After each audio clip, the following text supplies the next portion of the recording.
Nilinaw ni Senator Kiko Pangilinan na ang Juvenile Justice and Welfare Act ay hindi naman po nag-e-exempt sa children in conflict with the law mula sa pananagutan. Giit ng senador, ang mga menor de edad na nakagawa ng krimen ay dumadaan pa rin sa intervention. Sinabi yan ni Pangilinan kasunod nga po ng panawagan ni Senator Robin Padilla na amyendahan ang Juvenile Justice Law kabilang na ang pagbaba sa age of criminal responsibility. Mula 15 years old, ang gusto po ni Senator Padilla ay ibabayan sa 10 years old.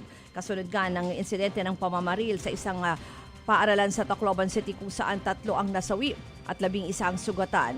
Giit ni Pangilinan, mayroong pananagutan at proseso pati intervention para matiyak na hindi na yan mauulit. Illegal din daw na pakawala ng sangkot sa krimen at mayroong parusa sa mga gagawa niyan. Nanawagan din si Pangilinan ng proper implementation ng nasabing batas. Siguro maganda rin itong panahon na ito para mas maintindihan itong batas kasi iniisip ng marami nakakalusot basta yung 15 years old. Pero ang ibig sabihin po niyan ay iba yung klase ng interventions, iba yung klase ng pagpaparusa na dapat akma doon sa edad ng bata. So parang ito nga, tignan din natin, mas intindihin din natin sana yung batas at tignan natin kung ano yung, yun nga, sinasabi ni Senator Pangilinan na tama yung implementasyon. Kasi ang tagal ng discussion ito na in the past, marami na rin ang mga panukala. Pag may ganitong insidente, lumalabas yung issue. O kagabi, partner, naglabas po ng paliwanag si Senador Kiko kung ano po yung paliwanag sa batas na ito. Kasi iba't iba yung mga pagpapaliwanag.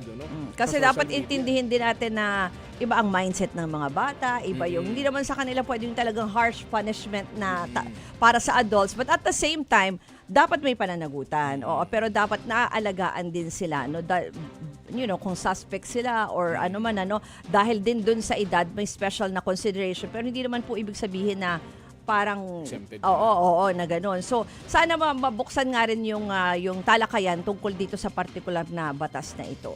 Mga kapatid, patuloy po kayong tumutok sa 105.9 True FM para sa totoong balita, impormasyon, music, and entertainment. Mag-subscribe sa aming YouTube channel at podcasts. At sundan nyo rin po kami sa Facebook, Instagram, X, TikTok sa True Network PH. Bisitahin din po ang aming website truefm.ph at panoorin kami sa True TV Signal Channel 19. Kami po ang 105.9 True FM. Laging true sa'yo, kapatid.